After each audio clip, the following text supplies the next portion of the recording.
Okay, so on my last video, I set a like goal of 7,500 likes, not expecting to get anywhere near that number. And almost a week later, the video's at 30,000 likes. How did this happen? I just want to say thank you so much for all of the recent support on these Mythbuster videos. It honestly means the world to me. So today I'm going to set a like goal of 10,000 likes. Can we smash 10,000 likes? I've never set a goal this high, and I think we could do it. As always guys, I'm going to get right into the video, but if you do have a myth you would like me to test in the next or future Mythbuster episodes, make sure to go drop them down in the comments below. Also, while you're down there, drop a quick comment down below letting me know your opinion on the brand new hamster ball. Everybody has mixed feelings about it, so I'd like to know yours. Jumping into the first myth is, what happens if two players collide in mid-air after they've been launched out of a cannon? This myth has got to be one of the most frequently asked because I see this in every single video. Usually it has almost one of the top comments with usually over 100 likes. When testing this myth out in game, I did basically the exact same setup for when I tested out to see what happens when two cannonballs collide in mid-air. After multiple attempts, we finally were able to collide in mid-air after being launched out of a cannon. Surprisingly, when your players do collide in mid-air after being launched out, it creates a mini explosion. As well, it takes away a whole ton of your health, or shield in this case.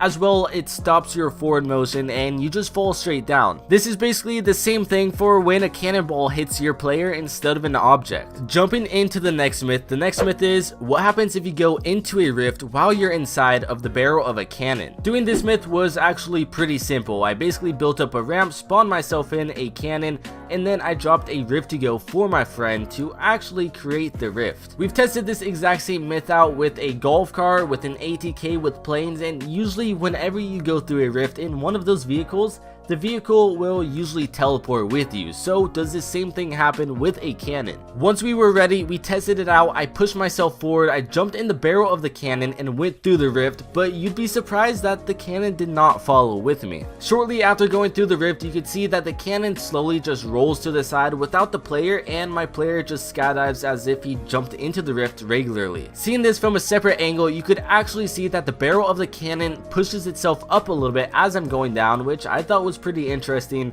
But overall, you do not teleport with the cannon into mid-air. This, I mean, definitely could have been some sort of new meta. I don't know.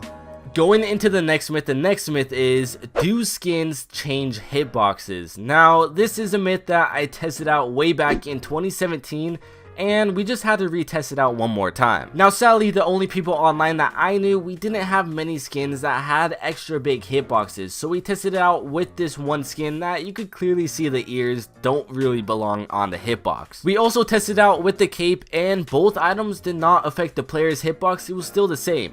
I tested this out way back in 2017 on a previous episode of the Fortnite Mythbusters with the Nutcracker skin, and at this time there was no playground, there was no creative mode, so we just had to kind of deal with our teammates at the time. We tested to see if the Nutcracker's hat was actually a part of its hitbox compared to a regular player, and you could definitely see the height difference. Further testing, you could clearly see that I don't get any hit markers shooting at the Nutcracker's hat, but when I do shoot below it towards just the regular height of the head, I do get a hit marker. This confirming that player skins do not affect your hitboxes. This was a very OG myth, and a myth that I thought they probably would have changed by now with all of these stupid updates, but it was always good to test it out. Going into the next myth is, while flying, can you leave then re-enter the baller or the hamster ball before you touch the ground? In game, when testing this out, this was a pretty difficult task to do, and I definitely don't recommend trying this in a regular game. I built up a giant roof really high, and then I grappled towards it with the baller, and I tried to get out, then immediately after re-enter it before I touched the ground. The first try that I tried it, I was very close, and as you could see slowly, I did have the option to get back into it, so I knew that this was possible. Further testing it out a few more times, I was able to achieve this by redeploying my glider, spamming my button to get into the vehicle itself, and luckily I was able to get into this. And if you're a Fortnite trick shotter, I came up with a new meta for you. Basically, jump out of the hamster ball before it touches the ground, shoot, get back in, and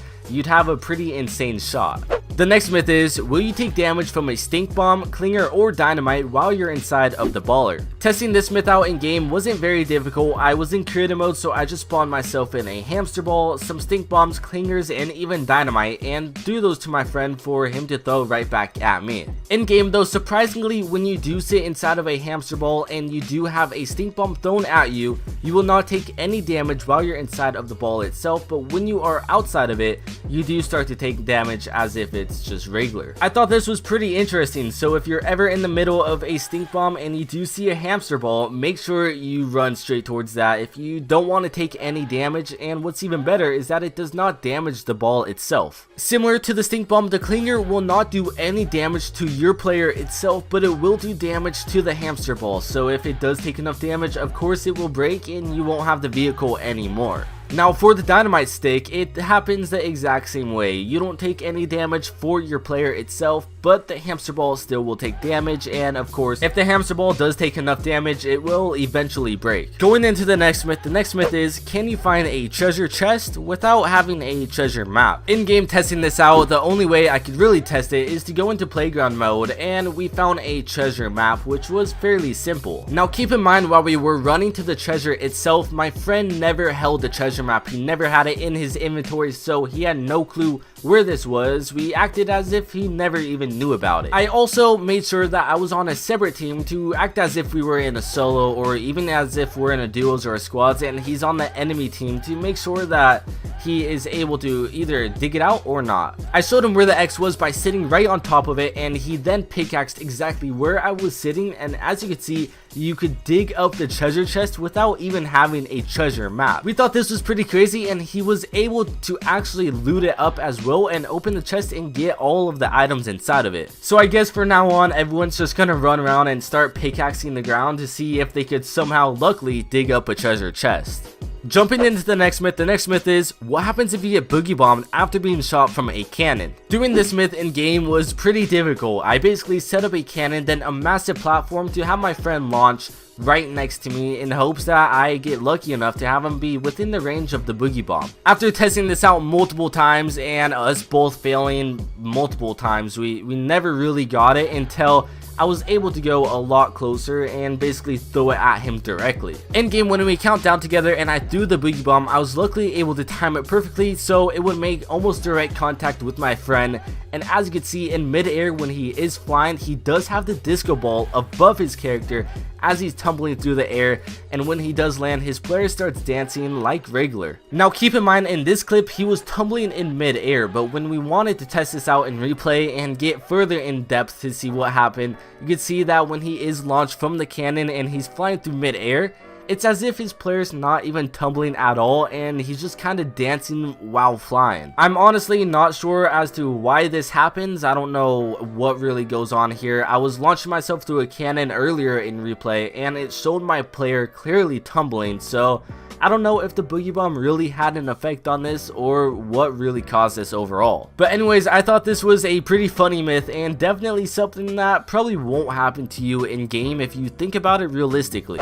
The next myth is, what happens if you get boogie bombed while you're inside of a cannon? Now this is a pretty common myth as well. A lot of people have been asking about it, but it's definitely one that you probably won't really experience much in game. When testing this out in game, my friend threw a boogie bomb at me while I was in the barrel and it did kick my player out, which was pretty interesting. We then tested it from another angle where I was pushing the cannon and it still had the exact same effect. My player was still affected by the boogie bomb and started dancing around like a regular boogie bomb person would. I then did this whole thing once again, but with a whole new perspective of me throwing the boogie bombs while he's pushing the cannon and when he is inside of it, and the same effect goes as regular. Anyways guys, that's gonna wrap it up for today's episode of the Fortnite Mythbusters. I hope you have enjoyed. If you have, make sure to leave a like and also subscribe if you are new to the channel. If you did subscribe just now, make a comment down below saying I just subscribed and I'll try and get back to as many of you guys as I can. I do appreciate all of the new subscribers and all of the recent support.